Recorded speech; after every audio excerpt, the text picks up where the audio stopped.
நீதிமொழிகள் 9. வசனங்கள் 10 மற்றும் 11. வசனம் 10. கர்த்தருக்கு பயப்படுவதே ஞானத்தின் ஆரம்பம், பரிசுத்தமானவரை அறிவதே புத்தி. வசனம் 11. ஞானத்தினாலே உன் நாட்கள் பெருகும், உன் ஆயுளின் ஆண்டுகள் கூடும். இந்த வசனங்கள் உண்மையான ஞானம் தேவனிடம் கொள்ளும் பக்தியிலிருந்து தொடங்குகிறது என்றும், அத்தகைய ஞானம் ஒரு முழுமையான, நீண்ட மற்றும் சிறந்த வாழ்க்கைக்கு வழிவகுக்கிறது என்றும் கற்பிக்கின்றன. அது வெறும் ஆண்டுகளில் மட்டுமல்ல, அர்த்தத்திலும் கூட.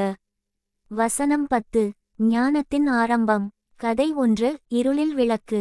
ஒருமுறை ஒரு வாலிபன் இரவில் ஒரு காட்டு வழியாக பயணம் செய்தான்.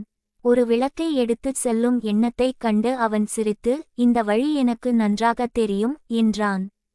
சில நிமிடங்களில் அவன் தடுக்கி விழுந்து தன்னைத்தானே காயப்படுத்திக் கொண்டான்.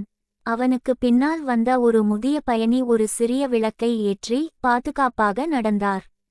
அவர் ஏன் விளக்கை எடுத்துச் செல்கிறார் என்று கேட்டபோது அந்த முதியவர் கூறினார், இந்த விளக்கு என்னை புத்திசாலியாக்கவில்லை, அது என்னை எச்சரிக்கையாக இருக்கச் செய்கிறது. பொருள்: கர்த்தருக்கு பயப்படுவது என்பது பயங்கரம் அல்ல, அது பக்தி, பணிவு மற்றும் நாம் பார்ப்பதை விட தேவன் அதிகமாக பார்க்கிறார் என்ற உணர்வு. இந்த பக்தியே உண்மையான ஞானத்தை தொடங்கும் விளக்காகிறது. கதை 2. 2 மாணவர்கள். 2 மாணவர்கள் ஒரு ஞானமுள்ள ஆசிரியரிடம் கல்வி கற்றனர். ஒருவன் கவனமாக கேட்டான், ஆசிரியரை மதித்தான், கேள்விகள் கேட்டான். மற்றவனோ, எனக்கு ஏற்கனவே போதுமான அளவு தெரியும் என்று நினைத்தான். பல ஆண்டுகளுக்குப் பிறகு முதல் மாணவன் ஒரு ஞானமுள்ள தலைவனானான்.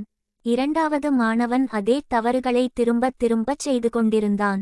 பொருள்: நம்மை விட தேவனுக்கு நன்றாகத் தெரியும் என்பதை நாம் ஒப்புக்கொள்ளும்போது ஞானம் தொடங்குகிறது. பெருமை ஞானத்தை தடுக்கிறது, பணிவு அதன் கதவை திறக்கிறது. வசனம் 11. ஞானம் ஆயுளை கூட்டுகிறது.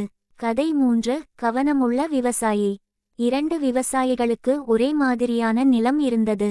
ஒருவன் ஞானமான வழிமுறைகளை பின்பற்றினான், மண்ணுக்கு ஓய்வு கொடுத்தான், முறையாக தண்ணீர் பாய்ச்சினான். மற்றவனோ ஆலோசனைகளை புறக்கணித்து விரைவான அறுவடைக்காக அவசரப்பட்டான். பல ஆண்டுகளுக்குப் பிறகு முதல் விவசாயியின் நிலம் செழிப்பாகவும் வளமாகவும் இருந்தது. இரண்டாவது விவசாயியின் நிலம் வறண்டு பலவீனமானது.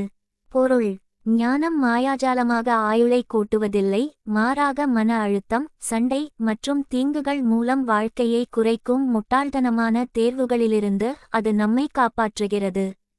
கதை 4. பாட்டியின் அமைதியான ஞானம்.